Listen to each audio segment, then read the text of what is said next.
Hi, this is Null Inquisitor, and I'm going to do a review of Numenera. This video was inspired by a comment by Nat20 Carl. I said before that didn't want to review Numenera before playing it, and so far I've been reading the book for 3 months now. From PDF form to the real thing now, and I wanted to do a review, but after playing the game. And I was looking at the campaign I will run for the next year, maybe, and maybe Numenera will be a on and off going on thing. So it could be a while before I could fulfill my promises to review Numenera on a more deep level.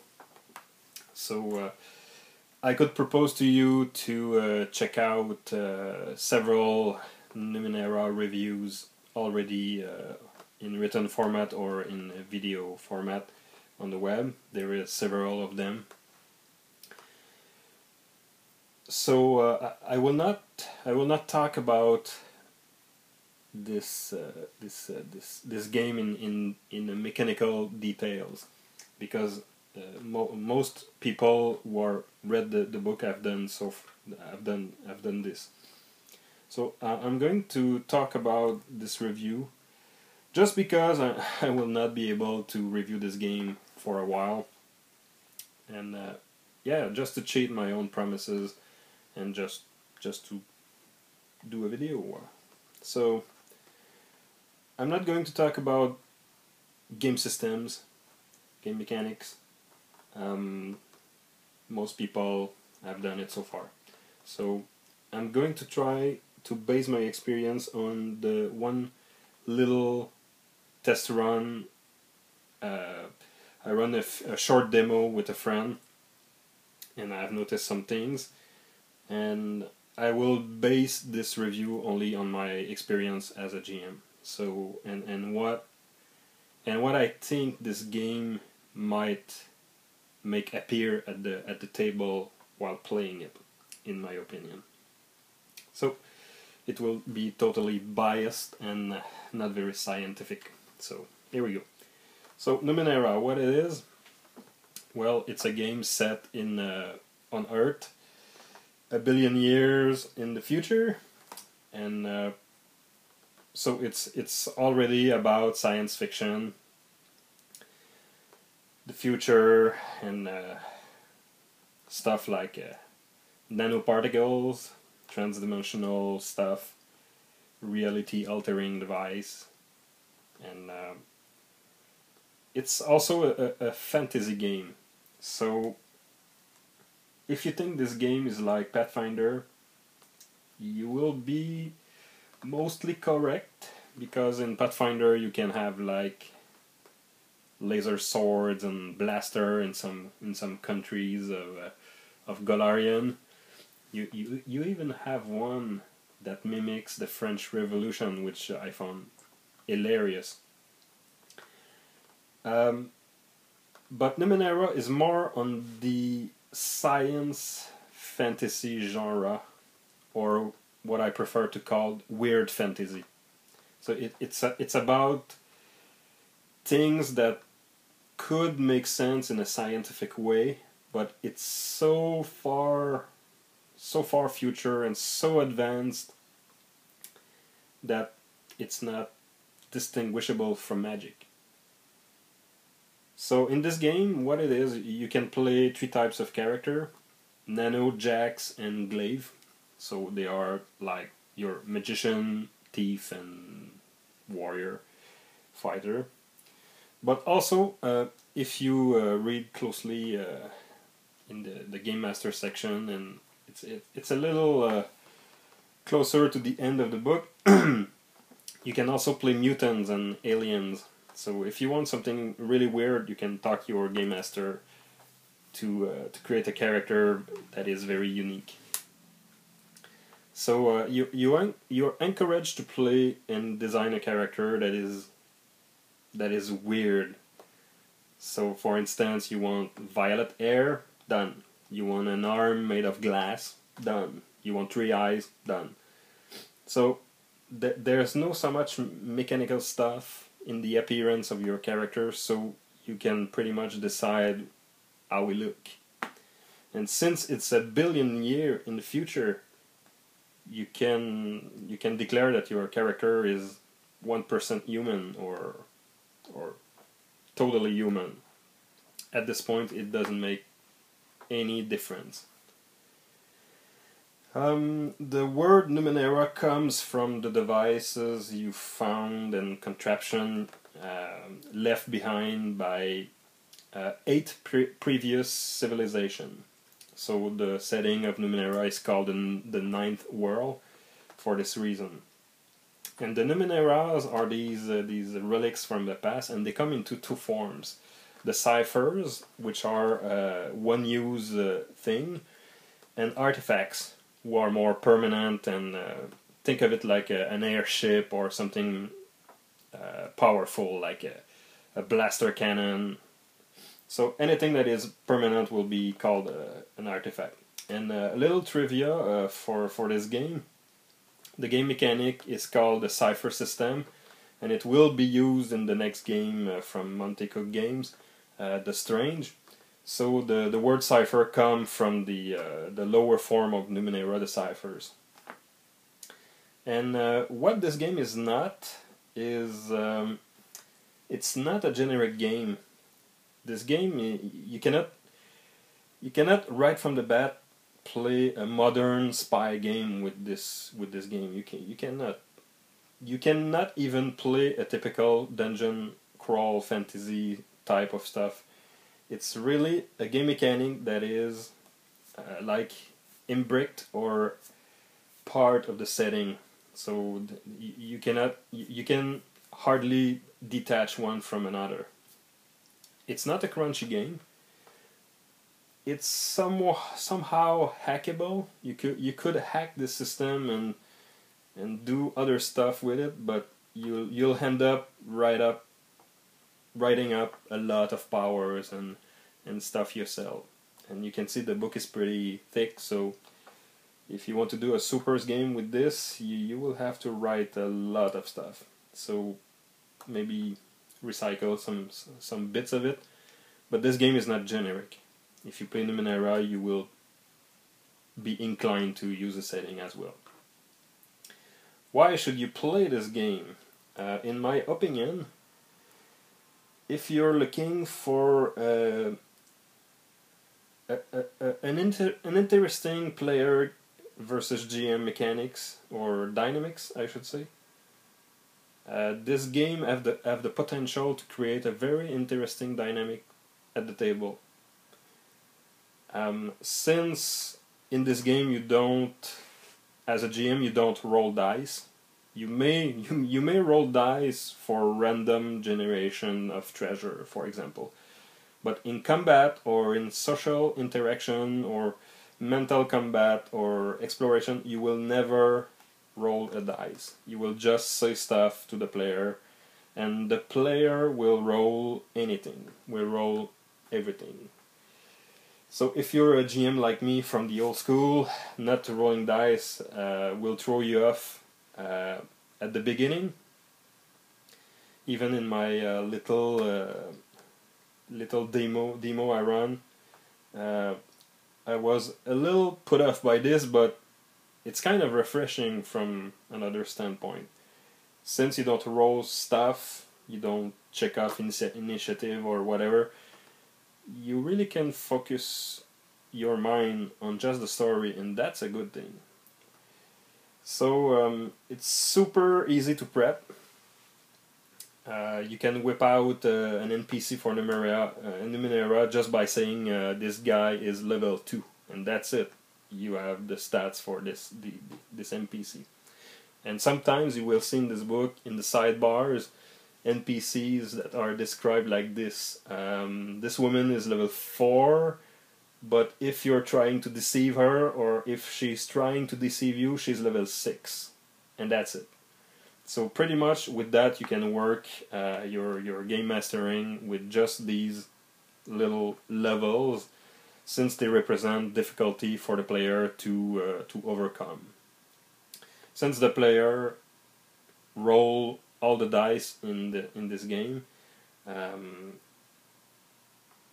it can be a little hard to understand, but for example, in combat, the player will roll initiative compared to the score of a creature, and if they win, they have initiative, and if they lose, the creature attack first. If the creature attack a character, he will roll his defense, but if he's trying to attack the creature, he will roll his attack. So the Game Master will not roll, he will just describe what is happening. So it's really easy to GM, easy to play. You roll a d20 and that's it. The skill system is really like the difficulties in the game are encoded in steps. So when you have a skill, when you're skilled in a particular competence, you will just have a plus to your dice roll, or a step of success on your dice roll.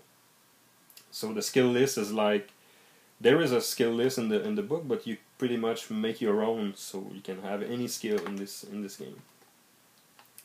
Like a favorite of mine, propaganda, for a certain post-apocalyptic GURPS game we ran. A propaganda can screw up the enemy faster than a bullet. So you should play this game if you like science fantasy and weird fantasy genre. And I've read much debate about Numenera on different forums, and some people just don't seem to get what it is, science fantasy and weird fantasy genre. Maybe I would start by studying what is a typical science fantasy, weird fantasy genre before criticizing this game for being something that it's not. You should play this game if you like exploration, mysteries, solving mysteries, discovering new things, and be rewarded for these things. You see in this book, in this game, you receive experience point if you discover something from the past or resolve a mystery. But you don't get XP for killing monsters. You just don't. You will obtain experience if the GM intrude in the story. That means throw bad stuff at you. You will receive experience point for that. And when the GM is interrupting you, or intruding as they say, you will also receive an experience point to give to another player. So all in the spirit of creating this experience, role-playing experience at the table. I've not tested this mechanics, but I've played my share of Mutants and Mastermind in 7C, so I can pretty much attest that this will work, and I'm pretty sure it's a done deal, even if I not played it. If you like Mobius or Jean Giraud, the Meta Baron, Fringe, and so much author, I'm not a specialist of science fantasy, but if you like the Mobius style of aesthetic, or that movie Oblivion, if you like the look of it, you can use it for your Numenera game, because it's about this weird world, and the GM is pretty much encouraged to input weirdness into his game. Also, you should play this game if you like the D20, because you will have that linear probability here, so the result on the dice can be a little wild, but if you like the D20, it's for you. So why you should have a copy of this game? I think just from a collector standpoint, this game is a game of its time.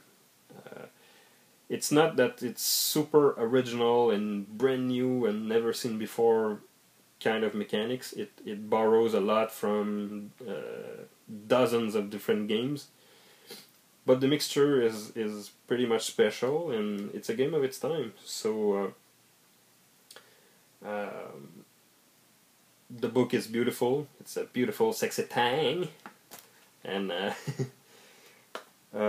also you should buy a copy of this book if you want to encourage the whole Kickstarter direct to creator independent business model.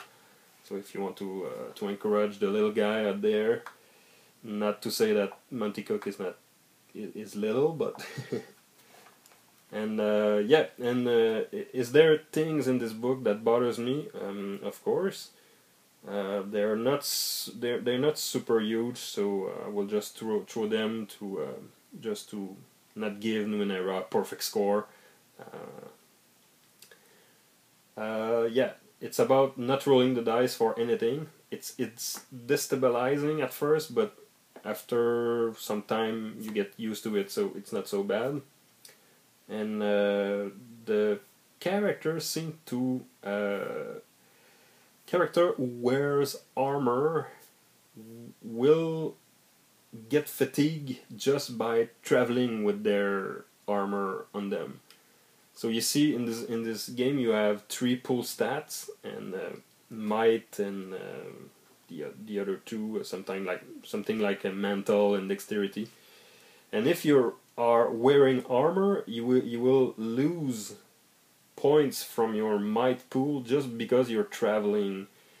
So you are in an attrition situation just before even getting to the first fight or the first challenging encounter, just because you wear an armor.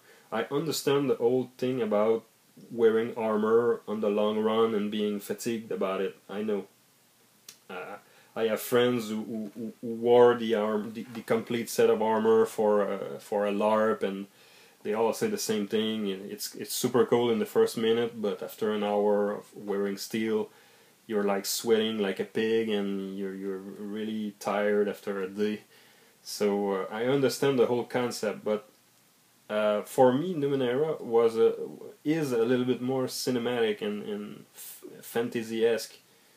So yeah, that little thing just bothers me a little, but I guess there is some game mechanic reason for that. And the last reason is the Numenera themselves. You see, the cipher you are using are meant to be transported and used and often. So players in Numenera should not stack in their backpack full of ciphers and never using them. And toward that objective, the rule states that you have a maximum number of cipher you can wear on yourself. So the nano class will have more ciphers on them, but the the in story or in setting explanation for this is that the more you wear Numeneras, the more chance there is that they will interfere and start working together and produce unforeseen effect, and maybe blow up in your face or transform you into a cloud of dust particle or something like that.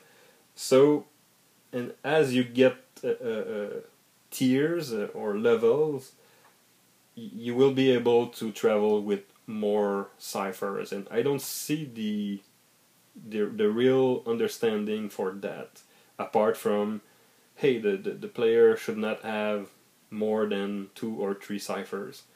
So this bothers me a little bit, but you can pretty much scratch this rule and just ignore it, like the fatigue rule for armor. So so far it's my assessment of Numenera. It's a good game. It's a gorgeous looking book. You should check it out, maybe in PDF or right from the start in a book form. So thanks for watching, and see you later with more stuff. Bye.